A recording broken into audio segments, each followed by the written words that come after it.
But I would like to introduce the folks on the panel with me now. So to my direct left, we have Dan Barton, who is with us today. He's CEO of Rodeo, right? So tell us a little bit about yourself, Dan. Yeah, nice to meet everybody. My name is Dan Barton. Again, CEO of Rodeo. Rodeo is a frontline communication tool, really targeted at that frontline workforce. So your retail, home healthcare, hospitality, third-party labor, et cetera. And really our sole goal is to empower that frontline worker to be successful in the execution of your mission every single day through the right tools to connect into the content and the people they need. Interestingly enough, my background had nothing to do with retail or labor. For the first 17 years of my career, it was all about stuff. I was in business-to-business enterprise, sales and industrial, commercial technologies, or fulfilling those things. And about 3 or 4 years ago, I went to a third-party labor company, and I was responsible for the operations, and all of a sudden I was accountable for the activities of 10,000 great people in the field in a high-turnover environment. And that changed my perspective on things a lot, especially spending time in the field with them. So my goal now is to expand the thought process of managing frontline labor from scheduling, tracking, and accounting for that labor to also communicating, supporting, and engaging them in your job. So that's kind of the quick background. Yeah, so we'll get more into the details of the technologies. And another good thing I didn't say as the moderator, so let me backtrack a little bit. Everyone on stage today is a principal at a company that has a technology that any of you or your companies could use tomorrow should you choose to engage. Of course, we're also leaning forward, and there's great things on the horizon. But these are, when we wrote the description of this event, and unfortunately, Martin from Bossa Nova wasn't able to be here today, so robots aren't going to be represented. But we all, I think, have seen robots and are familiar with their existence. So as we go through this, just know that these are technologies that are in use in the market today. We'll talk a little bit about that a little bit later, but I think that's a differentiator for sort of what this is all about. So I'm sorry about that. I should have said that to begin with, but great job. Thank you very much. Next up, we want to talk about scanning and doing so rapidly and easily with smart devices. Thanks, Dan. So my name is Hersey, and I'm with Scandit. I head up our partnerships here in the U.S. And so Scandit is a computer vision platform that enables reading barcodes in a variety of settings quickly and accurately, more importantly, using a smart device. So anything from a smartphone, but even to wearables and drones, the ability to capture barcodes either one at a time or multiple at a time, and then deliver some sort of relevant, timely information using augmented reality in certain cases to be able to deliver the right information to store associates or consumers at the moment when it makes the most sense for them to have it. And my background is, again, not specifically in retail. I was with a company for the last 10 years that focused on, it was a manufacturing company making mounting systems for mobile electronics, but a lot going on in warehouses with forklift-mounted computers. So I have a lot of experience in kind of data capture and how that's managed, and this new technology is really interesting. It's kind of changing the way that we look at how we interact with the ubiquitous barcode. And I've only known Aaron personally for 24 hours, a little bit less. He's one of the worst card players I've ever met. So thanks congratulations on that, Aaron. You're obviously all he does is think about scanning. So that's good. That's what you want in a partner. So last but definitely not least, way down there, Hugh Holman with Observa, and again, another just ridiculously cool technology that takes. Well, I'll let you tell your own story, but to me, it's mind-blowing stuff. So, Hugh. Yeah. First of all, thanks, Stan and Movista for having me here. I was able to open an office here actually. In Bentonville about 10 years ago for a global seafood company where I was running strategy and retail sales called Aquastar. And so I'm kind of excited to be back here in town, and I've been back recently with Observa, meeting with customers and so forth, and this is just a fantastic town these days. So Observa is a company that measures retail execution, and We're doing it in a couple different ways. The first piece is that we leverage a crowd of observers, so we try to brand everything.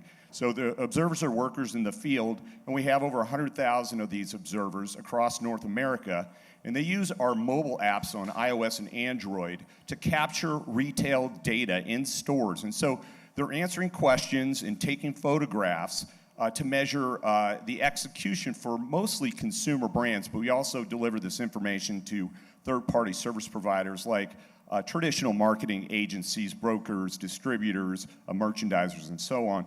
And we're able to do this in a very unique way because we're then layering on artificial intelligence to do image recognition. And what this enables us to do is to identify all the products that are there on the shelf. And we take that unique Observa data, and then we measure it against what the expectations are. And so this is often a planogram, which is the modular design of the shelf, so we can instantly report in seconds the results measuring what we found relative to that standard. And so it can help us, when we combine that with business rules from the brand, actually deliver directed actions right there in the store. And so we can make changes and start to fix the problem situations, whether there are products that are missing from that shelf set. Do they need to be cut in? Does there need to be a conversation with that store manager? Do we need to order in product that's missing? Whatever it is. The third thing that we're doing is we're combining this data with other data sources. So we have some partners that feed sales data. So we're getting point of sale scan data, and we combine our unique data with that information so we can deliver richer insights. And so when you aggregate the information, you not only have the store level data, but you also have information across a chain, across a responsibility area of an employee, or even across the work of another partner. So somebody else out there in the field, like a distributor or merchandiser that you're trying to improve your business with. And so we're doing something very unique with the computer vision technology, and I'm excited to be here to talk about it today. Awesome. So another trend, in addition to the fact that we all have existing technologies, is we invited these folks here because they're great complementary technologies to what we do, and vice versa. So, if you don't know and you haven't heard, Movista provides retail execution software. It's a platform that's used by retailers to manage the store floor, to manage their vendors, and for the vendors themselves, whether they be teams, brand teams, or third-party labor teams. So we serve that entire market, and our product is a single application. Again, runs on any smart device, tablet, phone, iOS, Android. We're agnostic on that. It's native, but it's everything from recruiting, training, scheduling, staffing, file share, tasking, of course, the photo collection, the GPS tracking, all of those things rolled into one piece of software. So as you think about what Movista brings to the market and who we serve, this is a complementary circle, right? We are already embedded. We already have Scandit embedded with the world's largest brand-owned retail team. And which is cool, and they love it, and so we're playing nice together. And Rodeo is an opportunity to take peer-to-peer communication and top-down communication in real time out there. And then, of course, as much as your observers are out there rocking, which is awesome, a lot of companies are using their own folks, but they are looking for that instant, hey, how did I do? Had retailers approach us and say, hey, we're tasking this group within our stores to set this mod. We would love some instantaneous feedback to them. You know what I mean? It's almost like in a game show where they have you try to put pictures with the right names or whatever, and then it lights up when it's wrong. And I think that's really cool. Jimmy, I'm going to ask you a specific question because I want to go back to you. But I could just talk too, Stan. I know, but I want to ask you a question. They're paying me to do this. So actually, I think I'm paying them to do this. The hell kind of a deal is that? No, my question is going to be for each of you, actually, and we'll come back this way. There are other players in the space, right? We talked about this. Yes. what we don't need to talk about them necessarily. Can if you want, but what's the difference, right? Like what do you all see as your key differences relative to competitors? Yeah. So it's always good in any market to have competitors because it tells you have a robust market. So I want to be in a market with competitors. So we kind of break our competition down into two categories. There's a computer vision category, and then there's the retail audit category. And so I'll talk about retail audit first. So in retail audit, we feel that we're unique in delivering the highest quality information in the market. There are a lot of players out there, some using crowds that are able to help you audit locations, and it can either be done at the shelf, you can audit for display promotion, end caps, it's whatever needs to be managed that you need information out there in the field. And so first of all, we reach far and broad. We're able to get to the remote areas that some of our competitors aren't successful getting people to. So if you need data from Twin Falls, Idaho, Bozeman, Montana, and Yellowknife, Canada, we're your folks. But it's the validation process. So we use machine learning that we apply to the information that comes back in the retail audit to make sure that it's accurate and to look for problems. Was the person at the wrong location? Is there fraud potentially in the photos that were taken? Did they actually capture the information that the customer requires? Because if people are making business decisions based on the information that we're providing, we want it to be correct. And so we pride ourselves in this unique process. So that's about the retail audit side. When we look at computer vision, there's a couple different things going on. Not everybody is doing the same thing. And so some companies with their computer vision are just looking for out of stocks. And I think that's a fantastic use of technology because out of stocks are such a problem in the consumer experience when you go to the store. There's nothing more frustrating than having a shopping list in a very short amount of time to go fill that basket and get to the shelf and not find the product, right? And so I think that's a good use, but we're taking it a lot further. We're actually identifying everything that's on the shelf. So not only what's not there, but what is there. And when we're able to do that, we can start to work on improving the consumer experience on the entire shelf. If we can optimize for the marketing plan to make sure that all those products that are supposed to be there to drive the most revenue off the real estate allocated to that category, then we can provide the best consumer experience. And if we're all working together to deliver the best consumer experience, I think that's the highest level we can get. And so that's what we do that a lot of our competition doesn't. The other thing is, this is our key differentiator, is that we deliver instant information. And so we're able, with our AI, we have the highest accuracy rate. We deliver the fastest information back and the most accurate. And so that's how we differentiate from the competitors that do image rec. For perspective, and you're actually, thank you so much. You're actually really gentle with that. We're interacting with a big brand on the consumer side, and they're using a different product, and they're shipping photos today, and they're getting feedback in 24 hours. That's not instant. Right, speed is a major differentiator, and the other major differentiator that we see is that you're very open to APIs and plugging in and just being the engine, right? Being a service as opposed to having to be the whole enchilada. And from our perspective, and I don't know what you all think, but sending someone to 7 different applications to get their job done is not very efficient. Right. So it's a lot easier if we can all be integrated. So I would call those out as 2 big Absolutely. Actually, let me talk to that because that's a really good point.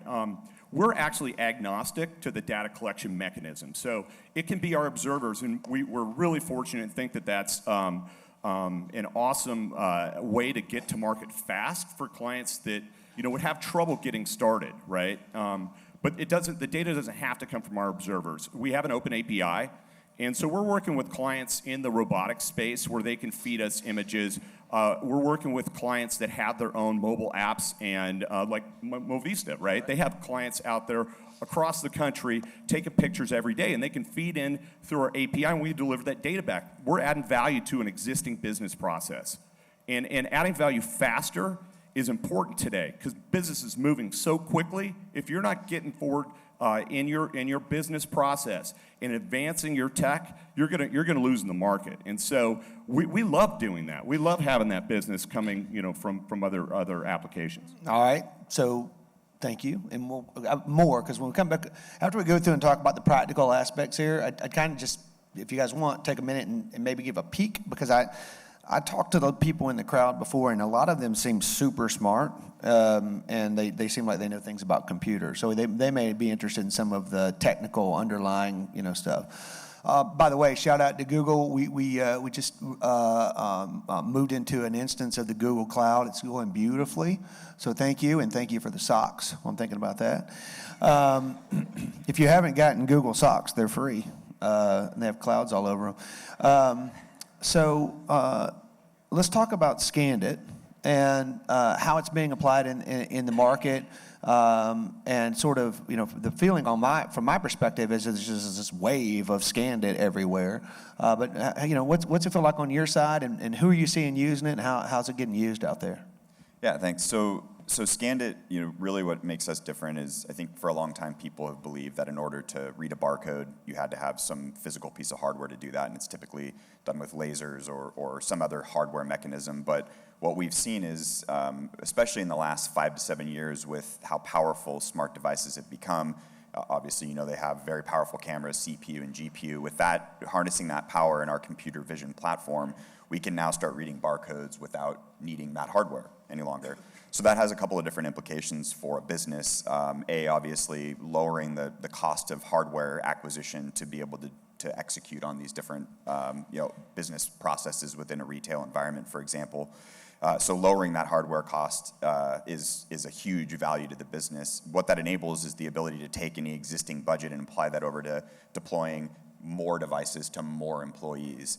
So similar to a project that we worked on together, now you can put a device that has the ability to scan a barcode and yield relevant information in the hands of every store associate. So no longer are they using kind of a shared device model where they may not have the equipment that they need to do the job that they need to do when they need to do it, or when they're side by side, shoulder to shoulder with a customer, helping them and supporting them through that buying process. So what we're seeing is our retailers kind of in two areas. So one of them is kind of business to employee facing. So this is kind of in retail execution, where you have a store associate that has some given task that they need to accomplish.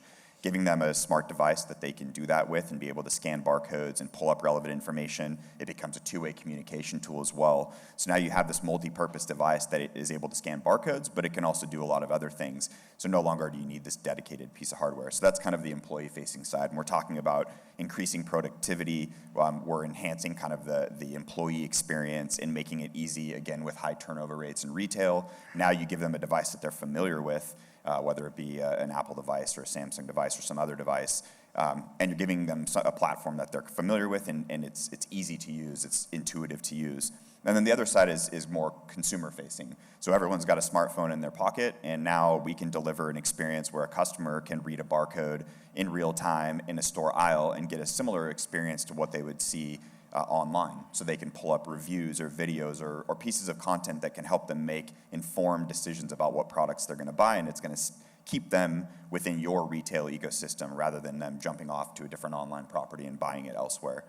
So again, by enabling these smart devices that are now ubiquitous, relatively inexpensive to be able to do barcode capture, and when I say that, kind of you're probably all familiar, you can scan a barcode, with any smartphone, but our enterprise-grade platform can scan barcodes in any environment that you would see in a real-life situation. Low light, the barcode's damaged or poorly printed, glare, all these different environmental factors, as well as reading it very quickly and accurately. Yeah, can I just say, this is wild. Like if you're a person who has ever tried to scan anything with a phone with just your installed app or the installed technology, one of the challenges that we had when we were putting Scandit into our app was we had to put a delay in, because if you didn't put a delay in, it would read so quickly that it would just grab 16 barcodes. It is mind-boggling, and I don't know how you all did it, but I'm glad that you did.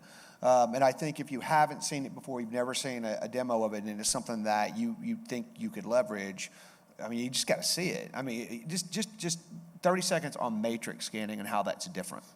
Yeah, so aside from being able to scan a barcode in Singularity, we have a technology called matrix scan, and what that enables us to do is read multiple barcodes at one time. So every time you say it, I think about, the whole world freezes and the bullet Matrix, flies yeah, by. the Yeah, Matrix, the yeah, Matrix. exactly. You got it's a movie. So now, there's a couple different things that we can accomplish with Matrix Scan. So one of them is if you have the need to scan multiple barcodes, let's say it's 20 barcodes on a shelf or maybe in a logistics pack, no longer do you need to scan each one of them. Now you can just point the camera and it will capture all those barcodes at one time. So you can imagine the amount of time savings just in a simple inventory management process. Beyond that, though, we can actually read barcodes on a shelf, for example, and put augmented reality over the top of it to provide some relevant information about those products.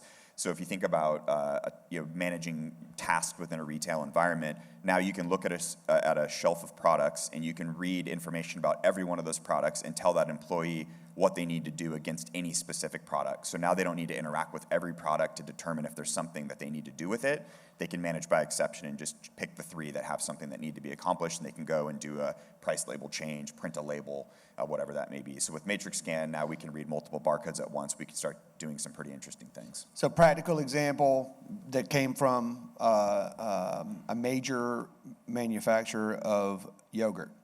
You walk into the store, you have an assortment, you have distribution for this store that should have, say, 25 items. You go along and you Matrix Scan, and the system looks at all those items and says, hey, these 2 or 3 are not represented on shelf. Something's missing here, right? So a net difference to what you should have. And that's why it all links together, because it's great that you can read the barcode. You also need to be able to produce a go-do, right? And that's our part of the deal, but for all these deals. But really, really cool technology. All right. You thought when you sat closest to me, you would get the most love, but see, I'm trying to revert. When your last name starts with ZY, you're used to going last. You feel sorry for the people at the end. You put the Barton next to you. Yeah, right? I've always got great applause at graduations, though, so that's been good. All right, so I got an opportunity to see Rodeo in person. So a little more background. Natural Insight, the company we just did the deal with, was already engaged with Rodeo. So yesterday was our sort of get caught up and understand what's this all about, right? Super impressed with what you all have done. Young company, right? How old's your company? We spun out from a former parent company in May. May Yes. of this year. Exactly. Good Lord. Wearing diapers or what? I mean, that's young. We're very young and in a very awkward stage. I like to call it pre-puberty or puberty right now. Okay. Which is extremely awkward. I would say so. Yeah. Talk a little bit more, though. You sort of blushed across what Rodeo is. So before you talk about how you differentiate, because I know you've got some sort of pure competitors and then fringe competitors. At its core, Rodeo is what? I mean, Rodeo is a messaging platform at its core. It's an ability to connect people to the people they need to be connected to in 2 kind of dimensions. One, each other for crowdsourcing solutions across people who are on the clock and available throughout their enterprise and organization, whether it be in your store's organization, corporate, what have you. But also to the people who are at the headquarters location to deliver the right content at the right time and get the acknowledgement that that content was delivered at the right time. And the idea is if I can take the friends and family experience that we all have in the group me's and the messengers and things like that, and deliver that same experience but integrated with your workforce management, your HRIS systems to make sure the right people are connected to the right people at the right time, and in high turnover environments that the right people are in the system at the right time or not when they shouldn't be.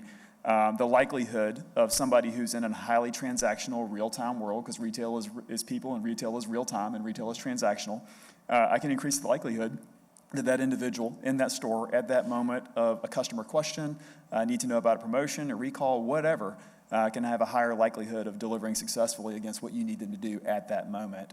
Versus maybe, like we've been talking about, time is money, versus maybe missing that opportunity, that sale, that efficiency, pulling something off the shelf, putting something on the shelf, what have you, and that having to be a follow-up activity another day.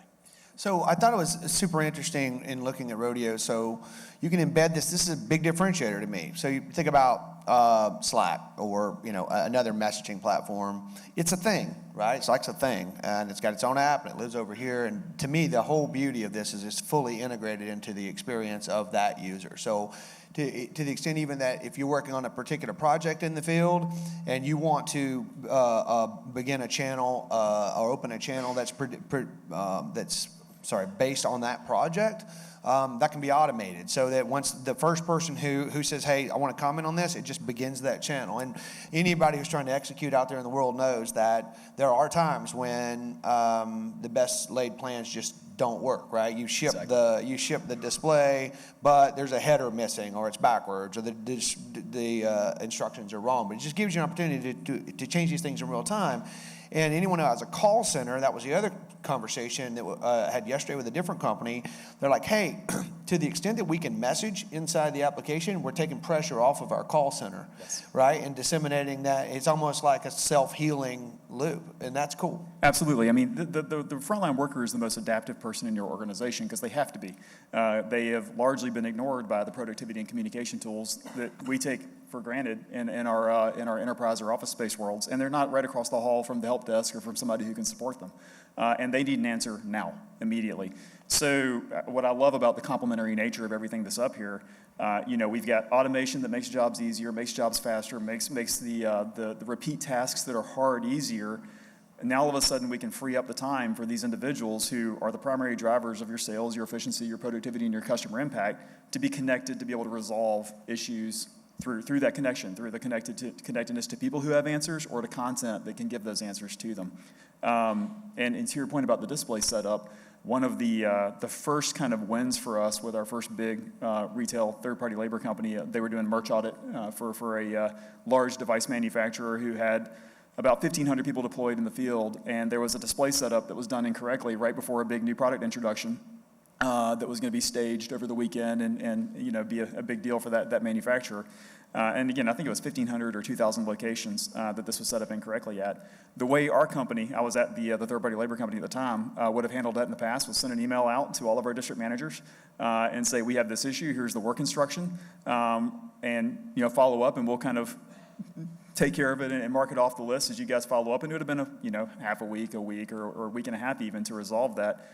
We were able to let the client actually go into the platform, deploy that message across the organization structure. To Stan's point, all of our channels are aligned to your organization structure. So whether that's a stores organization, a workforce management system, or a projects organization and a retail execution platform, or what have you, all of that's already automated. They already have that entire org tree set up. They send out that message with the corrective action, and literally in real time, they see people acknowledging that and resolving it throughout the course of the work that's deployed in field. And have that aggregation happen. And within about 2 days, the issue was resolved, and they were satisfied that it was taken care of in the field. And the principal of that manufacturer kind of looked at us, and this was when we first deployed, and said, this is the most strategic thing the labor company have done for us in the last 14 years of our relationship. And it really, all it was connecting people to the answer they needed at the time they needed it, and to the people who could help them get the job done. So that's our goal. So one of the things I don't know if you guys are keeping track of themes. It's probably my job, but everyone here is instant, real time, and not real time-ish, like real time. And again, back to what we talked about, it's just practically available today. My little commercial for Movista in terms of what, people say, well, why are you guys different than other companies? I think the biggest thing for Movista is if we go and we're talking to a third-party labor company, we have a set of competitors there, right? If we go and we talk to a brand with a distributed field team, we have a set of competitors there. And then we go and talk to retailers about how we can help them manage their store floor and smooth their processes, and we have a set of competitors there. But we're the only one that's in all of those worlds. And so our vision for retail is, and we're going to realize this, is that it's a fully integrated and interoperable experience so that as opposed to retailers having a piece of software that they demand that you use when you walk into their stores, it's all interoperable. So if you're running Movista as a store, we're going to make it super easy for a company that either is or is not running Movista to be interoperable with that solution. And so the walls that separate execution fiefdoms today won't separate them anymore. And as a retailer, it's very clear to me what's getting done in my locations and who's getting it done. And then vice versa. So today we have our solutions being used inside retail to, when a vendor walks in the door, understand that they're there, yes, but then also ask them specific questions from the buyer's desk, from the merch desk, that help us understand how well we're doing out operationally. well? Is the mod correctly set? Are your prices correct? Is the manager of this department knowledgeable? That sort of thing. And it's being used as a recovery mechanism, so it's really cool. So that's probably our biggest differentiator, and that's why the technologies like these, they live within that same environment. If we want to serve the whole community, we have to be able to give them the ability to do orders and returns, which we do. But it would take forever if they were using their default camera on their devices. So it's critical that we look at that. We have people out setting things all day long. How do we give them an instant feedback loop, et cetera? So anyway, that's our sort of differentiator. So one of the other things I think we wanted to talk about, because presumptively a lot of you in here are interested in these technologies, sort of interested in what's going on out there. And some of you may be consumers of these types of technologies, right? And if you're interested, obviously everybody here would love to talk to you. But I kind of wanted to share from the inside out what we hear. I often hear this when I talk to people in positions of reviewing solutions for their business. It's hard to sort of separate the wheat from the chaff. Like, who should I spend my time talking to versus who I shouldn't? And then when I talk to folks like us, it's like, holy moly, how do I break down those walls? So I just want to talk a little bit about the experience of trying to get in front of clients and what that's like. And if we have any feedback we want to give to the world to say, hey, we would ask that you do this or don't do that or whatever, what would that be? Have you had a chance to think about that? I know I sent that out as a question. Anybody want to take that one? Sure, I'll take it. When you start a company, you don't really have any brand recognition, and so the challenge is getting anybody to notice you, and so it's really exciting when you have anybody come to you. So you have a client that finds you and self-selects into your tech. It's pretty awesome. What we've done is leverage conferences and trade shows to raise awareness, to tell our story, and to allow people to come and find us. And we found that to be very powerful. And the other thing is we use partnerships, right? And so we work with companies that have existing relationships. They already know somebody that's got a problem that needs to be solved. If we have a solution that we can apply to that problem, then that relationship has even more value. And so we find that working with partners, and that's why we're here together today, is a really powerful way to get in front of a client. So I will tell you that it's tough. And in our experience, it's really, really tough to break down those walls. And we haven't totally resolved it. And we do conferences, we do SEO, we do obviously events like this. I've promised or threatened the team that we're just going to put $100 bills into envelopes, like half of a $100 bill, and if you'll talk to us, we'll send you the other half, sort of thing. Apparently, there are policies at many companies against that. You can't do that. Or the Federal Reserve. Right, can you cut up that dollar? Right. Yeah, I guess we're not supposed to cut up money. So, yeah, I mean, it is a big challenge, and I know it's a challenge on both sides as well. So when we do the Q&A, which we're going to do in just about 5 minutes or so, I would be interested if those of you out there had any feedback for us. Reciprocal. Here's what we need more of, and here's what we need less of in terms of trying to distribute these technologies. So with about 8 minutes left before we do go to Q&A, and I'm watching that clock. If you guys know that, it's 9 times. Don't go over on the time. Don't go over on the time. So in the last few minutes here, I kind of would just open it up, right? Like real results. So our favorite results to share are we implement with the retailer. I just say it's Meijer. It's on our stuff. So we implement with Meijer. And they were having about a 66% on-time execution rate for their in-store tasking. Since implementation, they've been our partner for about 6 years. They now are at 99.5%. Their volume that they're pushing through on the tasking front is about 5x what it was when we initially engaged with them because they've gotten more confidence to push things down. We've introduced in-store tasking so that store managers, directors, whoever they wish, can create real-time tasks for the floor that are just inside the box, right? And so they can see who's getting what done in real time. And it's a huge success story for us. And we love to share it. So that's one for us, just a little commercial. And so I'm super excited about our relationship up there. We would love more relationships with retailers as we go, and we have some in the making. So that's sort of a success story for us. You shared one. You have another that you want to shout out? Yeah, sure. So we do a lot in wireless retail. So your typical franchise retail operation, and these are stores that tend to have maybe 2 or 3 people staffing them at any given time, from a pool, or 5 or 6, maybe 10. There's a store manager may or may not be there at that time, and there's typically a territory or district or region manager that may see that store, in some kind of frequency over the course of weeks. And we have a client that's deployed us in that solution. We actually displaced a friends and family application that they were using, a social tool, because they wanted more governance. They wanted some of the off-clock capabilities we have and some of the top-down messaging that we have. Aggregate, the numbers are interesting. They've had a 20% lift in sales since they deployed the solution, and it literally just is block and tackle information availability during the time of transaction. They've seen a bump in retention as well, and their trades, their reverse logistics on trades, so sending back trades, have improved because they've implemented some processes to follow up on those, and other tactical stuff like check runs and things. Those are the interesting numbers. I like the stories that they tell me actually better, and so we talk about stories that have been raised through the channels of communication, and I'll just share 2 very quickly.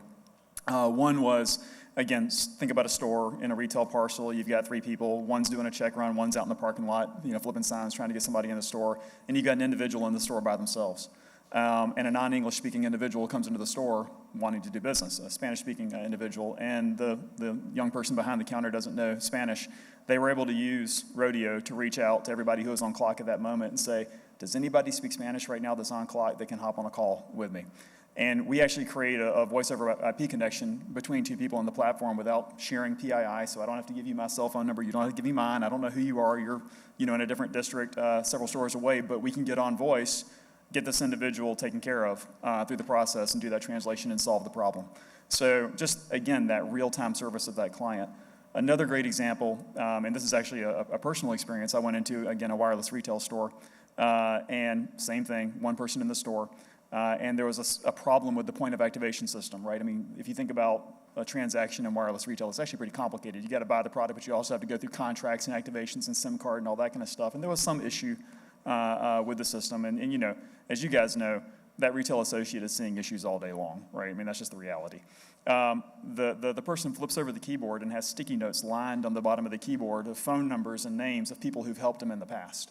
And he just starts texting them, one after the other in front of me, trying to find somebody who can help him with this error that he has on the screen.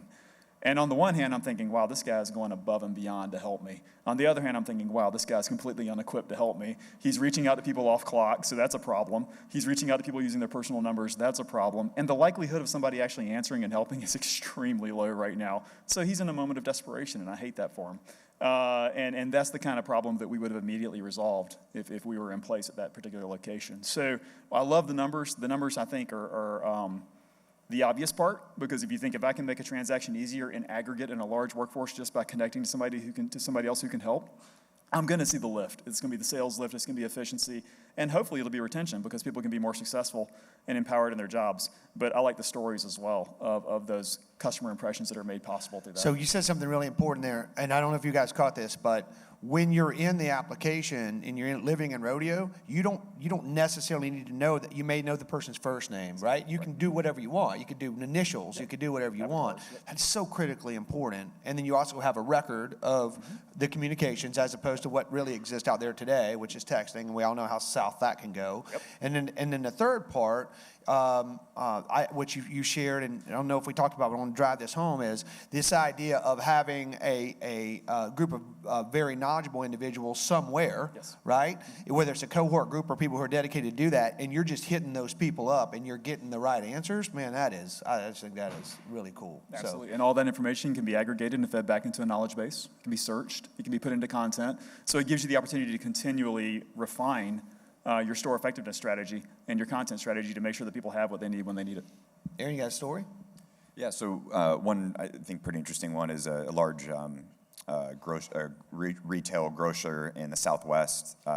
They were looking at how can they continue to innovate, and one of the areas that they wanted to focus on was in grocery delivery and buy online, pick up in store. And so Bopus.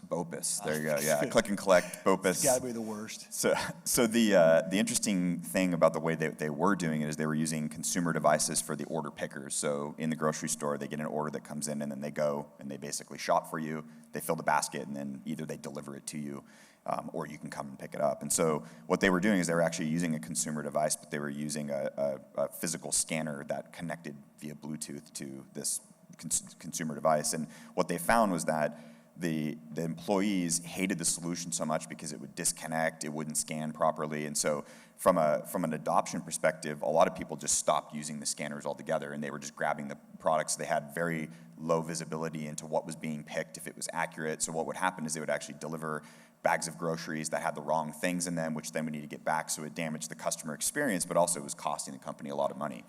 So by integrating Scandit as the alternative to that kind of separate hardware scanning piece, they created this kind of holistic solution, kind of to your point, where it was not all these disparate mechanisms that needed to be put together to solve the solution, but it was just embedded into their application.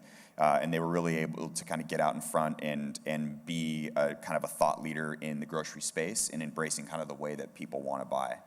Awesome. So that's if you don't do the scans, right, you don't really know whether you got it right or you didn't get it right, and the outs and all that sort of thing. I would like to say that during your speech just then, someone opened a beer in the audience, and I just want to shout that out. It's a bit early for that. That's pretty fantastic. What do we got here? I mean, you must be an East Coaster or something, maybe from Europe. But congratulations on. Thank you for inspiring beer openings. I don't know if that's good or bad, but you did.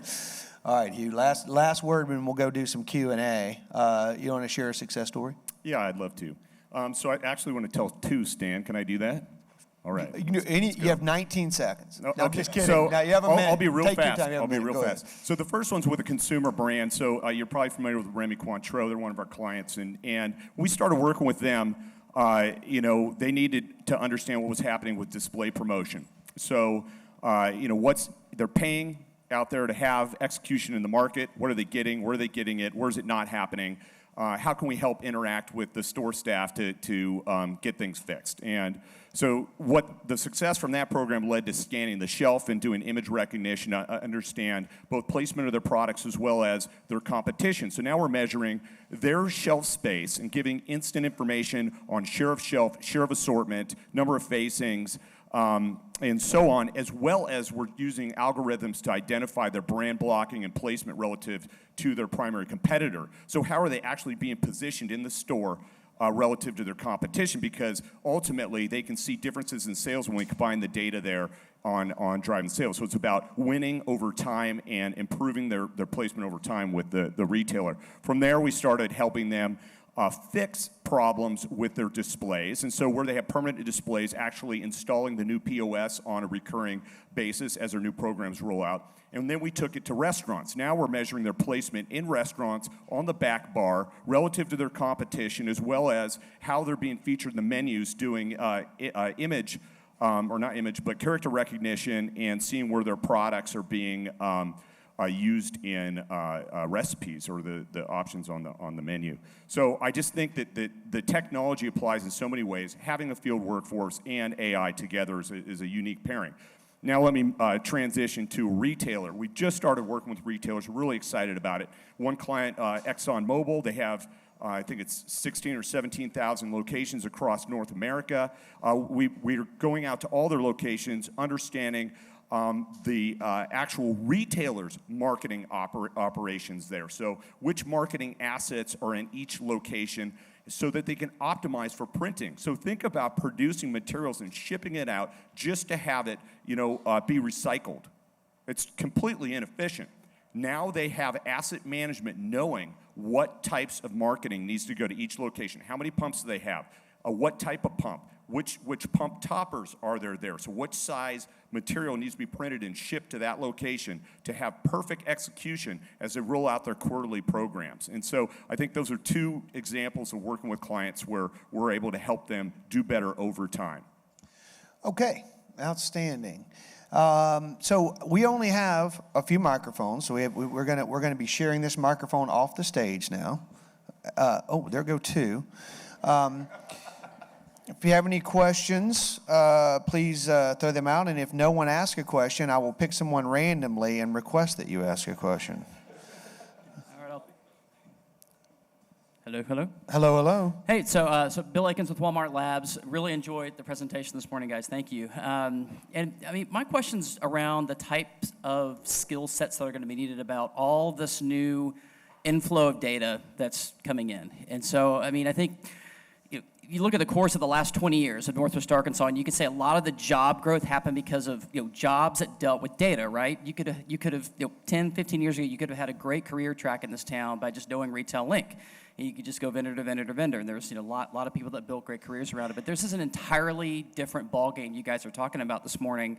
Different kind of data, right? Is that you're serving it up in a different way, and now people have to be able to tell the story around it. So I'm curious, like what are the types of jobs or what are the types of skill sets the next couple of years that successful CPG/retail support companies are either going to have to build up within their own companies or hire from the outside in? Just curious on your perspective. So yeah, well, I think he wants to say something, but let me because we're based here, right, Bill? So at least for us, there is definitely a movement towards valuing folks who don't just sort of just get the technical side. You've got to understand the practical application of the technology.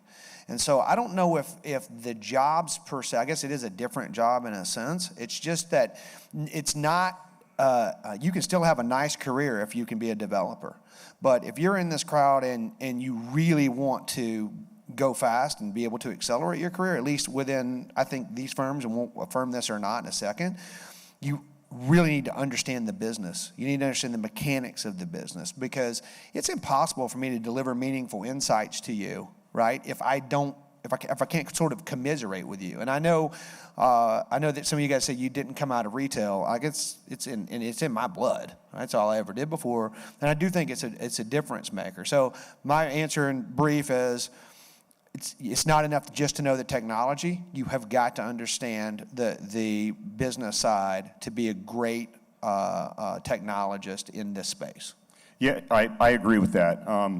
I think that one of the problems with being inside a large CPG within a large retailer is moving away from the focus on your business, right?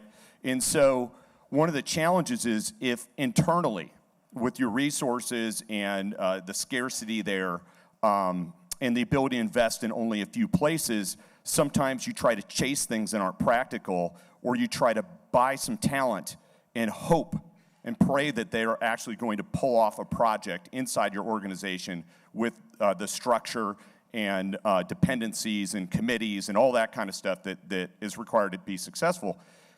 It's better often to lean on the people that are focused on that new opportunity in the market, the new technology, and let them be the experts. And so I think that it's important that you continue to invest in people that understand information and how to make your business work successful with that information. So how to utilize it to improve things. Back to Stan's point there, you have to be an expert on your business. You have to be able to put that information to use operationally to drive your business forward incrementally. So if you work with a company like Observa or any of the other ones here, and we're then helping you advance your business because we have unique technology, your incorporation of that information, the new information, quickly, incrementally, is the most important thing. Be able to move fast, because we're moving fast. That's the way business is moving. It's all changing, I think, in brick and mortar retail based on what's happening with the consumer experience with e-commerce. The expectations in the store, in the four walls, is different than it has been. The shopping experience, crosses borders between using their mobile phone, buying the product, doing research online at home, coming back to a store, touching it, ordering it. Are they going to order it in the store? Are they going to order it off their phone? Right? It's all changing. And so moving fast and incorporating data quickly is the most important thing. Make sure you have the people to allow you to do that. So as a quick follow-up to what Bill said, when you within your firm, the people who are at the point at the lead technologically, how does someone become expert in AI, as an example? Yeah. Well, my co-founder, He worked at Honeywell doing machine learning to make sure that planes don't run into each other. There's tech still in the sky saving all of us, right? So how do you become an expert? You do it. And, you can go hire people in AI, right? And I'm in the best market in the country for it. I'm in Seattle, right? And I'm on a bus line to the University of Washington, one of the best tech companies or tech colleges in the country. And there are people in Cloud City that work on this kind of stuff. So we're able to hire people. But, people that have experience doing machine learning and AI, they're in demand. It's hard to attract them to your organization. And so, that's challenging. It is. Thank you for the question, and I really like Walmart a lot. I shop there all the time. Just wanted you to know, I really like Walmart. I like Sam's Club, too. I had a question for Observa. I'm curious, you mentioned some capabilities on planogram compliance or on-shelf. Yep. With image recognition, do you require data from the retailer, and how is that relationship, like a planogram to compare, and how does that work for you? You mean, can you even get the planogram? Right. Yeah. So that is a challenge. We don't have access to all planograms in all stores. I wish we did. If anybody knows how to unlock that magic trick, I would love to know. So we do it a couple different ways. So one is if you have access to the planogram, give it to us, right? And often, right, if you have a chain, you might have, with Walmart, it's hundreds of planograms and they align with different stores, right? And so we have to get that into our system. Other chains, it might be fewer. So the next thing is, if you don't care about the planogram and exactly where the products are placed, then you can give us an approved product list, and we can work off of that and measure that way. But then we can't tell you, these two products need to be switched on the shelf, right? But we can still measure share of shelf, share of assortment, that kind of stuff. The third is a realogram. So we go into the store, right, and we capture that initial photo. And that becomes the realogram. So we turn it into the data around what is on the shelf, the same way that we would pull out of the data of a planogram. And so we actually create it for you, and we use that as a baseline to improve the situation going forward. So improve the situation for the brand that's paying us to measure for them going forward, or we can work with a retailer to help them improve over time as well. Good question. And planograms are hard to get your hands on sometimes. Yes, they are. We got a hand up down. Well, I don't know where. Okay. Sorry. So my question was for all of you, really. You guys are bringing all of this technology into the retail market and into the market in general, but what do you guys think about the future? Like, future is now, but what do you think it's doing to the prices as far as consumers are concerned? Are we moving to a more homogeneous kind of a market where experiences are similar, prices are similar and competitive, so there isn't a difference really that I'm experiencing between shopping at one retail versus the other? I think, sorry, am I dominating the mic here? Yes, give that microphone to Aaron. Oh. I demand it. I'd love to answer that question. Yeah, I know. Well, I'll weigh in on it, and then I'll kick over to Aaron. And again, I read articles, right, about the future of retail and the demise of retail and all those kind of things. And at the end of the day, I still go to retail because I want a couple things. I want the item, and I want the experience, and I want help if I need help. And so I think that the technologies that we provide could give the opportunity to the retailer to minimize the inefficiencies, create a differentiated process, and increase the value proposition of a retail experience versus an online purchase or a behind-the-scenes or over-the-top purchase. So I think that to the extent that you can differentiate that experience in retail, again, through taking non-value-add tasks off of your teams and empowering your teams to serve the customer better, all of a sudden that opportunity to maybe command that premium, that slight premium over a more commodity online transaction is made possible because I, as a consumer, am willing to go through that retail experience because, quite frankly, it's better, and I'm going to leave that process more satisfied and more likely to have a successful outcome. Yeah, I think just to add to that, I think ultimately every channel is going to be relevant to a consumer at any given point. And so, I think as your life gets busier, sometimes you choose the more convenient path.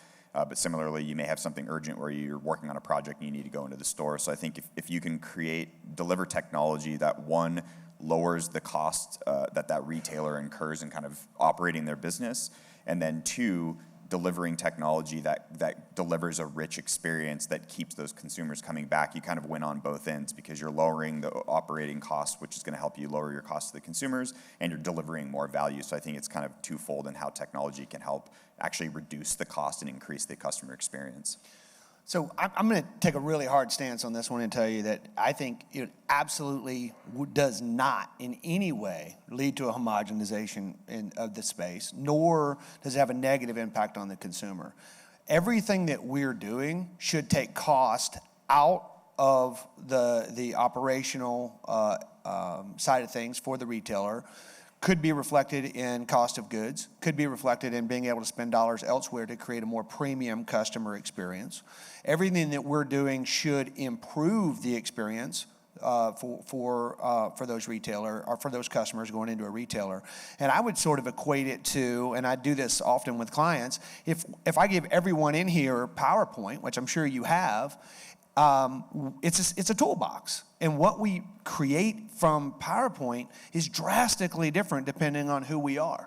So all of us are here trying to aid companies who want to execute a vision. Why do you spend all that time deciding what that planogram is going to look like, ship the goods to the store, but then have it fail in the last inch of operations? It's really a little bit insane. Right? It's like, what's the point of doing everything else if you're not going to go that last few inches? And so I'm excited about the future of retail. I'm excited about the future of brick and mortar. For time immemorial, if you're a weak player who chooses not to invest in innovation and not to deliver a great experience for clients, you don't last. And that's not a bad thing. That's a good thing. It means for all of us as consumers, it's a better experience. I'm very, very grateful for all of you who came out here today. I've been on that side. I know these are sometimes a little bit dry. Hopefully you gleaned something. If you want to contact any of us, I think all of our sites, so Scandit, Rodeo, R-O-D-I-O, Observa, the traditional spelling, O-O-B-S-E-R-V-A, right? It's observanow.com. Oh, thank you, Observa Now. See, that's why I call that out. And Movista.com. And my time is up in 10 seconds. So thank you all very, very much. Appreciate you.